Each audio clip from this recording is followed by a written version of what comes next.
It is a privilege for me yet again to stand here in front of you all. So I thank the Lord for this time that I got another chance that I could speak to all of you from the Word of God. And I thank Pastor for this privilege. This evening, I would like to begin my sermon with a quotation from C.S. Lewis. So that will be related to our message. So it will be projected here. Yeah. So let me read for all of us.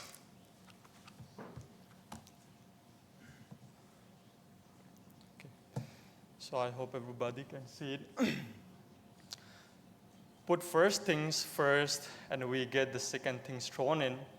Put second things first, and we lose both first and second things. So this is a profound statement that C.S. Lewis made. I'm not sure, I think most of you will be aware of who C.S. Lewis is. It is a letter to one of his contemporary scholar, Dombede Griffiths. So what Lewis is basically telling from here is that put God first in your life, and the rest of the things like family, wealth, fame, and it follows, it keeps on. The rest of the things will be automatically at that. So, but what his point, the main point is that you and I, as a Christian, we are to keep God first priority in our lives. And it's not a new thing if you have been Christian for a while. It's not a new thing for us that we don't need anybody really to remind us that we need to keep God first priority in our life. As a Christians, we know it. But this evening, I would like to all of us remind once again. Why? Because our life, the world that you and I are living in, we always, each and every single day, we live with the life pressures.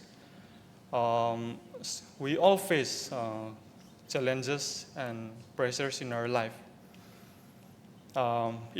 It can vary. As a family, you may face family responsibilities that you have, and as a student, you may have your own life pressures that you have. So sometimes those life pressures can take away God from our life. So it is always good to be reminded of ourselves. So this evening, we will be talking about prioritizing our God in our lives.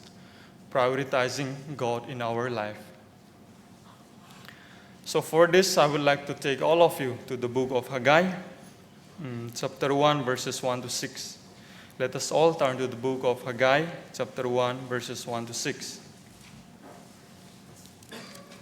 If there is anybody who is new to the Bible, it is in the Old Testament, and then right after the book of Zephaniah, and then just before the book of Zechariah. It is a short book, so it might be difficult for some of us also to find it. Haggai chapter 1, verses 1 to 6.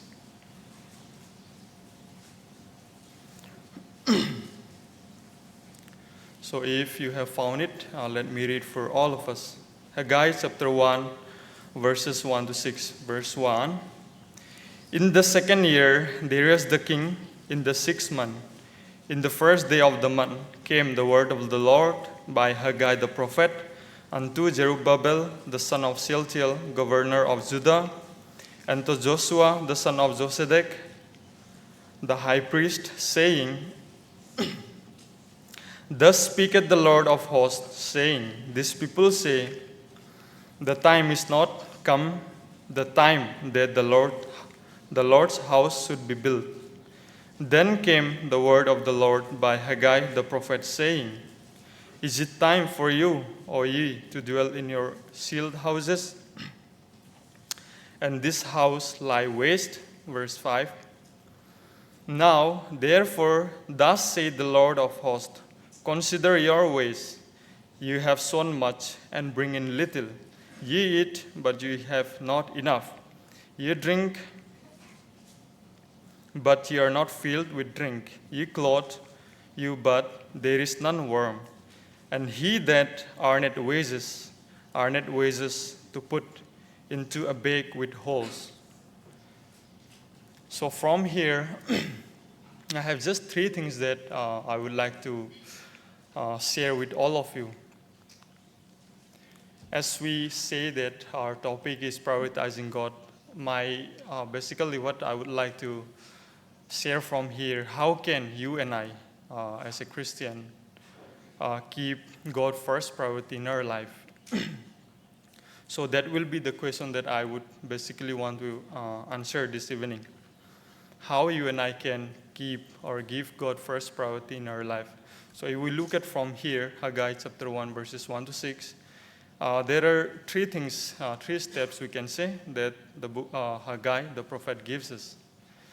So the first one, which will also be our first point, the first one is that in order to give God first priority in our life, the first thing you and I should do is we have to stop making excuses. We have to stop making excuses in our lives, which we could see from verse 2. And then the second thing that you and I should be doing in order to keep God first priority in our life is that we have to stop focusing on ourselves. We have to stop focusing on ourselves. And then the last one is that we have to start considering our ways. That is from verses 5 to 6. So we will just go these 3 points one after the other. I won't be taking a long time, so we'll finish it within a short time. So before going to our points, I think it's very important for us to understand the context of this particular book. If we are not very aware, it will be very hard for us to understand what we will be talking about. So just a bit brief historical background about the book and the people, the audience. So this particular book, Haggai, if we look at verse 1, from there we could see the date. Here, if we look at verse 1, it says, in the second year of Darius the king. So Darius the king, if we look at the history, we would see that King Darius started reigning. He came to power. He was a Persian king. He came to power in the year 522 BC. Here it says in his second year. That would mean that in 520 BC. So at that time, the Lord spoke to the nation of Israel through Haggai. The nation of Israel, they were taken to captivity in the year 586 BC by a Babylonian king, Nebuchadnezzar. This morning we have heard just a few things about Nebuchadnezzar. So that same person, that king, he captured the whole nation Israel in the year 586 BC. So he was a Babylonian king. He captured the nation of Israel in the year 586. He did not only capture the nation of Israel, but when he went and captured the nation of Israel from Jerusalem, he also destroyed the temple, which plays a very important role for the nation of Israel. He completely destroyed the temple that King Solomon built. That King Solomon built because we will be looking as we go along with our message the importance that the temple plays for the nation of Israel. But let's just keep in mind that for the nation of Israel, that temple which King Nebuchadnezzar destroyed plays a very important role. As they were taken to captivity from Jerusalem to Babylon, to a different country, to a different kingdom, they were there, the nation of Israel, they were there for at least 66 to 70 years. So after 66 to 70 years, another king arose who defeated King Nebuchadnezzar. That is Persian king Cyrus in 539. So he came to power, and then After that, God miraculously worked in the life of King Cyrus, and he allowed the nation of Israel, those who were taken to captivity, to go back to their homeland, that is Jerusalem, from where they were taken to captivity. So he allowed them to go back. Here, the main important thing that we have to know is that the reason why King Cyrus allowed the nation of Israel to go back to their homeland was so that they could rebuild the temple which was destroyed by King Nebuchadnezzar. So that was the reason that King Cyrus allowed the nation of Israel to return back to their homeland. So they returned back in the year 538 BC. They even built the temple which was destroyed. Just 2 years they started building. After 2 years, because of the difficulties and challenges that they faced from the surrounding nations, they had to stop. But the nation of Israel, they had taken advantage. Of course, they faced the challenges. As a result, they could not resume the reconstruction building work of the temple, but they have stopped at least for 15 to 18 years. So they have taken an advantage. So that is when the Lord sent Haggai, the prophet, to speak to the nation of Israel. And that is when this message was written. So that is just a brief introduction, and that will help us a lot to understand as we move further. So going to our points, that is the first one, stop making. In order to give God first priority in our life, the first thing is that we have to stop making excuses in our lives. Why do I say that? Here, if we look at verse 2, as our point is from verse 2, here we can see what the people of Israel, what the nation of Israel say. They said among themselves that the time has not yet come to rebuild the temple of the Lord. As we said, the purpose why they returned back to Jerusalem was so that they could rebuild the temple which was destroyed. But here in verse 2, we could clearly see that as they were not building the house, the temple, they give an excuse that the time has not yet come. It is not the right time for us to build the temple. That is what they said. Though it was made very clear that why they returned to their home was that they should rebuild the temple, which lies in ruin.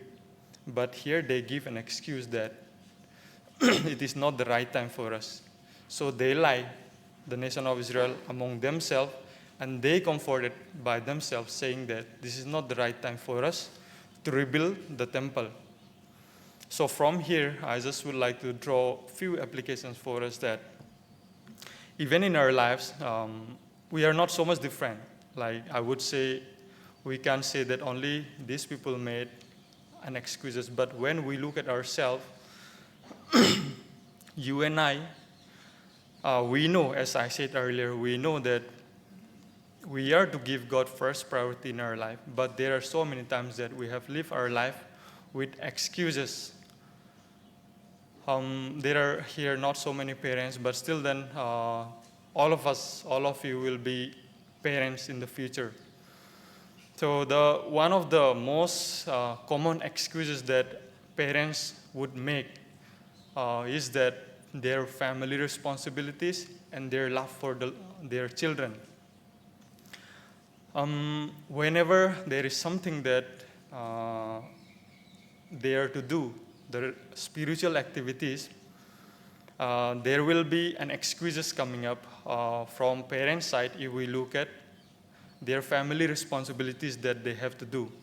And for the betterment of their children, and then for their education, parents help their children to do so much well in their worldly life, whereas there are times that Christian parents, they have neglected their children to raise up in a godly way.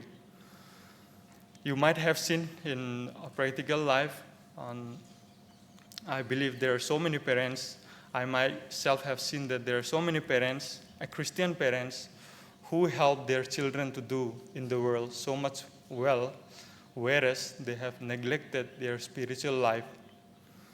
So that could be one of the excuses that as a parents you can make, you and I can make, that you don't have time for the Lord, but you have all your focus has been in your children, in your family responsibilities. And for you students, some of the excuses that will be most common for us here is that the assignments, the works, the exams and quizzes that you have, that you may say, I don't have time for reading the Bible, I don't have time for personal time with the Lord. See, our parents back at home, they thought that when we go to Bible college, we sleep with Bible, we go and take Bible everywhere.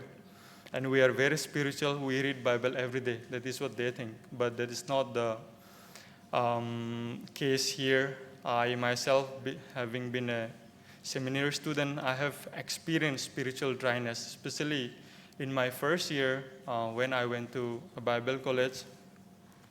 There I struggled a lot with my devotional life, especially my first year.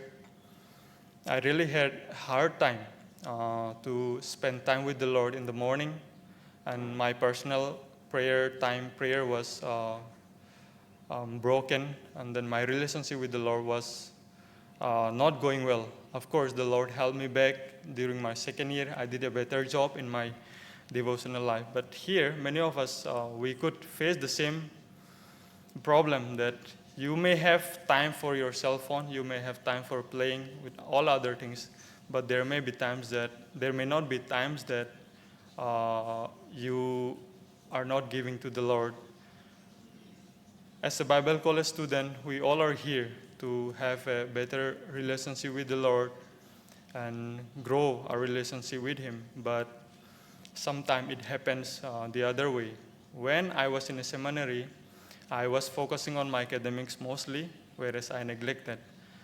What I think was the Lord will somehow understand me because I'm occupied with my work. I'm busy with my works that I'm doing, my assignments. That is what the lie that I told to myself.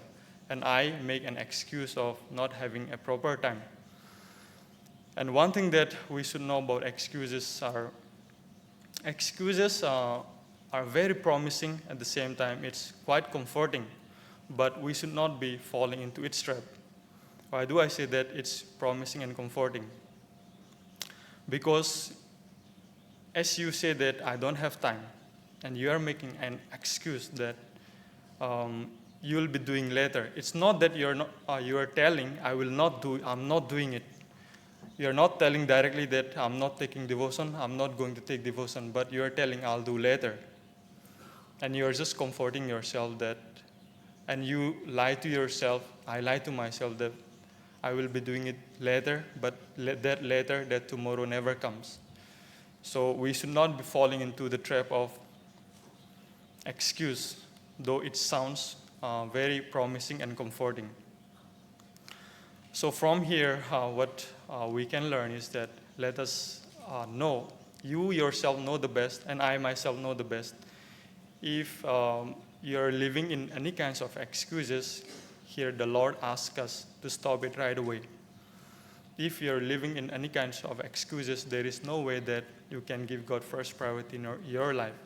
So that's the first thing that I would like to share. And the second thing that I would like to talk is that we have to stop focusing on ourselves. That is from verse 3 and 4, basically from verse 4 mainly. So here, verse 4, what it is saying, let's read. In verse 4, is it time for you, O ye, to dwell in your sealed houses, and this house lie waste? Here, the particular word, sealed houses. In other version, if you look at, you will see a paneled houses, which basically indicates that the nation of Israel, in the first point, we have seen that they were saying, it is not the right time for us to build the house of the Lord. They were saying among themselves. But at the same time, what they did was, we could see that they were living with the good houses. That means they were busy They were busy with their own life. They were giving all their time and resources and energy for themselves. That's the reason. Here, the author, I believe he does not simply mention sealed houses or panel houses. There is a reason. The author wants that his readers understand. That is, the nation of Israel, they were becoming self-centered and self-focused. That's the reason they were able to live with good houses. In those days, in the olden time, to have sealed houses, good houses, it was not easy. So, while the temple of the Lord was in ruin, in destruction, we could see they were living with good houses, sealed and paneled houses. So that's the reason that they were even making an excuse that it's not right time for us to build. Why they are telling like that? They were telling it's not the right time for us to build the house of the Lord, because so that they could focus on themselves, so that they can use their time and energy and resources for themselves. That's the reason. They are also aware that temple is very, very important for the nation of Israel, as I said earlier. The nation of Israel, they are also known as temple people. Why? Because temple plays an important role for the nation of Israel. Without temple, they can't survive, because that is where the Lord's presence is. The Lord's presence is in the temple. So all the rituals and all the spiritual activities takes place in the temple.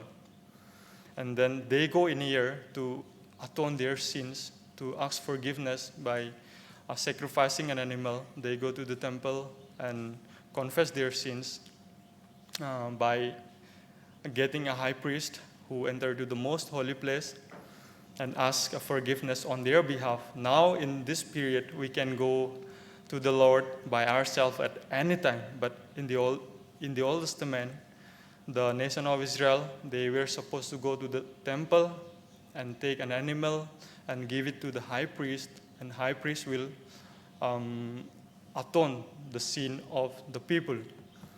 So, temple plays an important role for them. It's very important.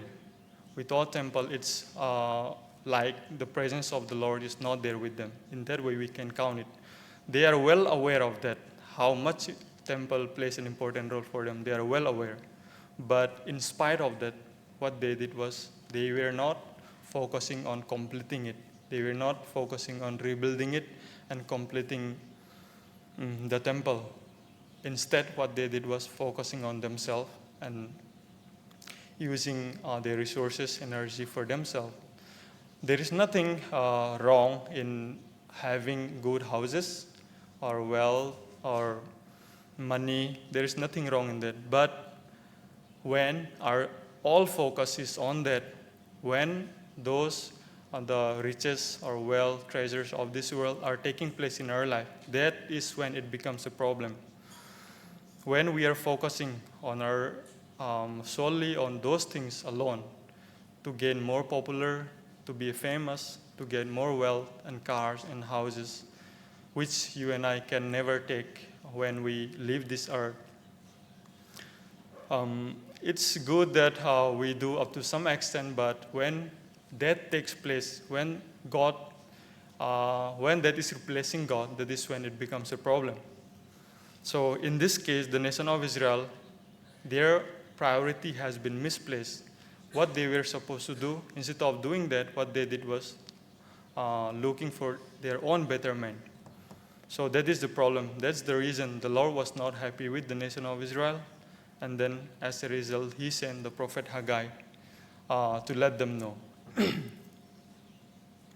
About the riches of this world, we can see from King Solomon. As we all know, King Solomon, who had almost everything, I should say, everything that you and I could ever dream of having here on earth. He had everything. We can see name, fame, riches, wealth, all of that. But at the end of his life, we can see in the book of Ecclesiastes, which he wrote at the end of his life, when in his old age. He did not say, be rich like me, follow my example. Instead, what he said was, fear God and obey his commandments. So Ecclesiastes chapter 12, verse 13, this is what he said. He knows the vanity of the riches of this world. The book of Ecclesiastes is all about vanity. So he knows how temporary the world, the things of this world, that how we came to this earth the same way you and I would be going, in a way that we can take nothing. So he is aware. That's the reason. At the end of his life, even after having everything, he made this very bold statement that fear God and obey his commandments. That's the best thing that you and I could ever do here on earth. So keeping that in mind, let's go to the third one, and with this we will end our sermon. The third one that I would like to share is from verses 5 to 6. That is, as we have seen, verses, the first and second point, you and I should stop doing these things. These two things, that is, we have to stop making excuses. And the second thing that we have to do is we have to stop focusing on ourselves. And then the last thing, in order to give God first priority in our life, is that we have to start considering our ways. You and I, we have to start considering our ways from verses 5 and 6. So from here, we could see that the nation of Israel, while focusing on themselves so much that they become completely blind about their life. If we look at verse 6, there are 5 ways that the Lord judged them. Or in other words, you can say the Lord disciplined them. The nation of Israel, they were people of God. They are the people of God. The Lord loves them. So he does not want that they live their own life. Instead, what the Lord wants is that the nation of Israel keep God first priority in our life. So that's the reason, since the Lord loves them, he disciplined. In 5 ways, let me read in verse 6 that the 5 ways that the Lord judged the nation of Israel through their natural resources. First one is that in verse 6, it says, you have sown much and bring in little. Ye eat, but you have not enough. You drink, but you are not filled with drink. You clothe, but there is none warm. And he that earneth wages to put into a bag with holes. So this verse 6 basically tells us that the nation of Israel, they were judged. It's just like that you and I, we get our salary, but before we pay the due that we have, it gets over. So the nation of Israel, of course, they were eating, but they don't feel full. And then they were having clothes, but they don't feel warm. In other words, they were having almost everything, but it was not enough for them. But the nation of Israel, they were blind because they were focusing on themselves so much that they were not even able to see that they were being judged and disciplined by the Lord. So that could happen to all of us as well. When we are so much busy with the responsibilities, the works that we have each and every single day, we can concentrate on all those so much that we could completely go away from our spiritual life. That is why we have to look our ways. We have to hear the word, consider your ways in verse 5, the last part, it says, consider your ways. In other words, the literal, if we look at the Hebrew Bible, there it says, set your heart. The literal translation, we can see, set your heart or put your heart,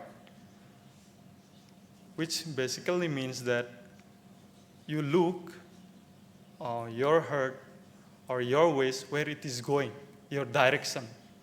The direction that you are heading to, you look where it is going. These people, they were blind because, as I said, they are very much occupied with the things of the world, and with their own lives. That's the reason that they were not even able to see how they were judged by the Lord. Of course, if we look at the later part, they listened to the voice of the Lord, and we could even see that they completed the temple work in 516 BC. They completed the building work. But until the prophet Haggai went and confronted them, they were living in a misplaced priority. They were supposed to give God first priority, but instead of doing that, they were giving priority among themselves and the things of this world. So that's the things that we could see from here. As we end, I would like to just share a small illustration, and that will basically sum up the whole thing that we have discussed, we have talked. So you can see the picture there, the illustration. Could you please show us? Yeah, I'm not sure it is clear or not. This is not a very new. Some of you might have heard even in your school or in different places. So what we could see backside is that a jar that is it is filled with first of all it's rocks, and then pebbles, and then sand, and then you can add even water to that. So what it basically gives us an idea is that the rocks should be put first, and then pebbles, and then sand, and then water you can add.